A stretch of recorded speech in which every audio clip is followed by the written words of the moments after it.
Lindsey. Thank you Hi, so Michelle. Hi, thank you so much for joining us today. As we go through, as you know, we're doing our weekly moments of hope that we're sharing with people and just really sharing with them what we are experiencing and the tools and techniques that we're using ourselves to overcome these challenges. And we've been using a lot of our coaches to do these, but I in particular invited you and wanted you to share with us. You're not a coach with us. I'm going to have you introduce yourself in just a second. However, you're in a really unique position that none of us are in that you are just about to graduate from UVA, which is congratulations. We're so proud of you. And so in this unique position, you're experiencing really different things. So I don't want to steal your thunder, but I'm going to ask you, first of all, if you could just introduce yourself to everyone. Hi, I'm Lindsey. I'm a fourth year done next weekend with UVA.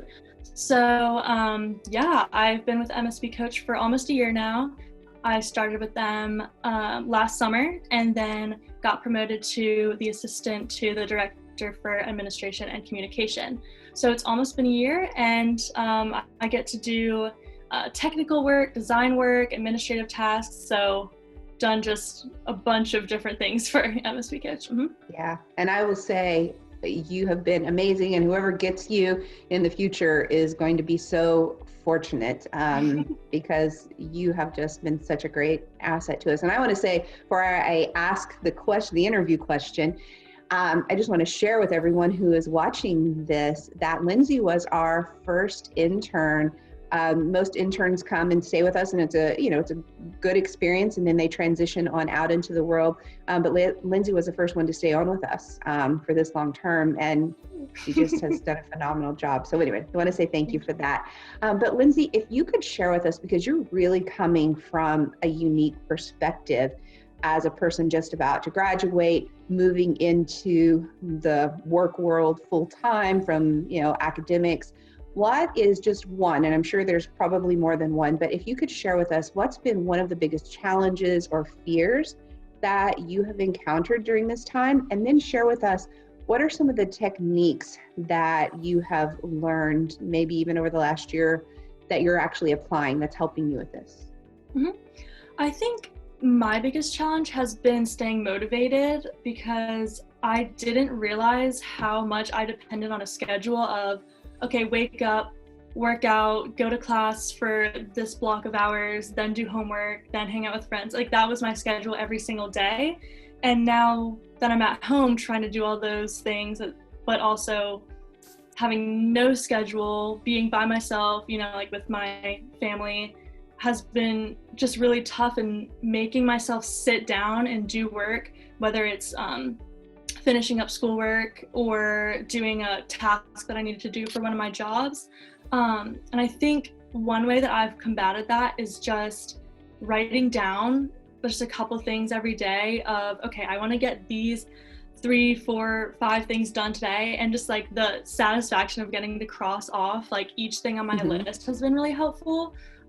Just because for me, I get a lot of things jump on in my head and I start getting overwhelmed, but having that small notepad or piece of paper with just a few things that I know I can do for that day, that's been really helpful. I've also been working with my millennial coach, Ariel, at MSBCoach, and she helped me a lot with this because I was just so overwhelmed, and this was in the beginning of the quarantine, and I was just like, Ariel, I need help. And she kind of pulled the answers out of me. She knew that I knew what I needed to do. I was just so jumbled in my head, but she really pulled the answers out of me, and that I knew I needed to write things down, like create a planner of what I'm going to do each day, because I'm so structure based. And then getting people to hold me accountable has also been really helpful.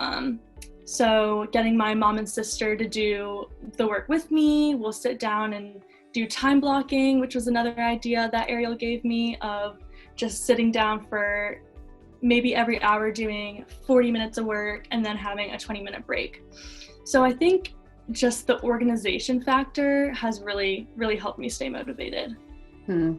I love that. And, I think too, and by the way, shout out to Ariel. Thank you so much, Coach Ariel, for your great work. And for you, because one thing we know about coaching is it's pulling the answers out of you.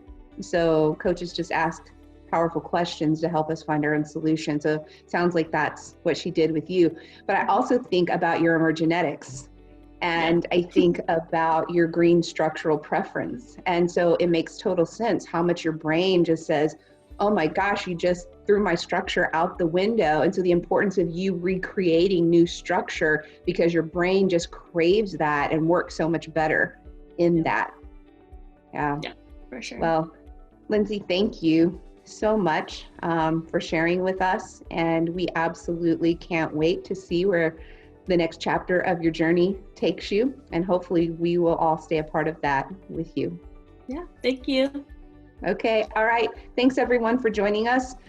Please share with us what you're doing to keep hope alive and what techniques you're using so we can all be learning together. All right, everybody, take care. Bye-bye. Bye.